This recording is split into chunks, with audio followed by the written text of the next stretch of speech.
South Africa, a popular Nigerian pastor was arrested for allegedly sleeping with girls in his church. Not just one or two, but as many as 30 girls. Lord have mercy. Some of these girls are as young as 14 years old. Can you imagine? Ladies and gentlemen, please meet 58-year-old Tim Omotosho, founder of the Jesus Dominion International Church. Now, according to the church's website, he has 27 churches around South Africa with branches in Britain, in France, and Israel as well. 27 branches. Apparently, this man has been a pastor in South Africa for almost 16 years. Omotosho is well known for his designer suits. I mean, when you see his pictures, you can tell everything is bling bling, expensive sunglasses, and luxurious cars. Apparently, he has a Lexus. He also has a Porsche. Some people call it Porsche, you know, however you want to call it. His wife drives a Jaguar. One of the women working with him said that everything from his clothing, his shoes, his jewelries, and sunglasses, they all come from a designer in England. So they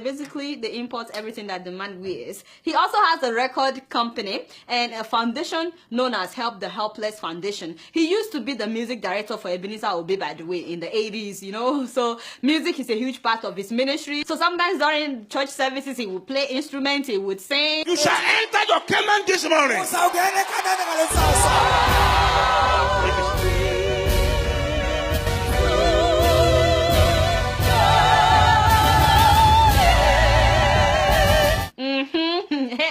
Yeah, man. Apparently, the man of God has at least 3 residences in the affluent part of Durban. One of his homes is valued at 2 million rand. He also allegedly has female recruiters who look out for beautiful young girls that live with their single mom, because apparently the man is intimidated by girls who have fathers in their lives. So he targets girls who have single parents, and it has to be a single mom. So these recruiters will tell these girls that if they come to live with the pastor, that he will sponsor their education and give them a better life, that there are so many girls that are living with him that he basically adopts them and he's taking care of them. So a lot of girls are attracted to this, but upon arrival to the house where he keeps them, they will see other girls, they would relax, and then one night the man of God will invite the new girl into his room to come and massage his leg, and then from there he will tell them to perform oral sex on him, and if they refuse, he would say it is God's will for them to do it. And you know, some people just cannot say no when they hear a man of God say it is God's will.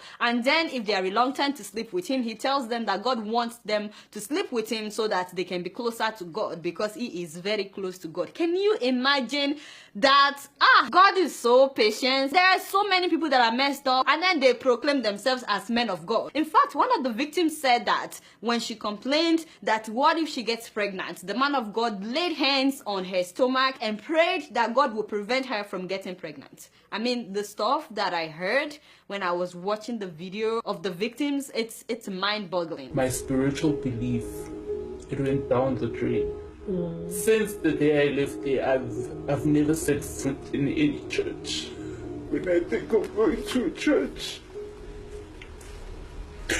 it's hard. Now, there are so many wolves that dress as sheep, so many so-called men of God that are just manipulators and mind controllers. And for so many years, many of these girls could not talk to anybody about this. I mean, they all knew among themselves that they are being molested by this man. Apparently, this has been going on since 2002, but many of them believe that because he's a respected man, that no one would believe them. I saw a video where some of the male workers were complaining that how come only the female workers were getting preferential treatment. Apparently, there's a huge boss that would take these girls to church, take them back. He was giving them preferential treatment, and it looks like the guys were just invisible. They've been offered accommodation, they've been taken care of, and that gave me a suspicion. He says that the men in the church always suspected that something was amiss because of the way the young women were given certain privileges that the young men were not. And when one of them complained, one of the male workers, when he complained that how come, Papa, you are only focusing on the female workers, this male church worker said that the man of God literally manhandled him. He started punching me. He manhandled me to a point where if it was my mate, if it was someone I know, I would fight back for myself. Now, some of these girls said that the man of God will convince them to drop out of school. He will say that they are not destined for school, but that God has a plan for them to open a business and become rich like that. So they will drop out of school. It's like he tries to isolate them.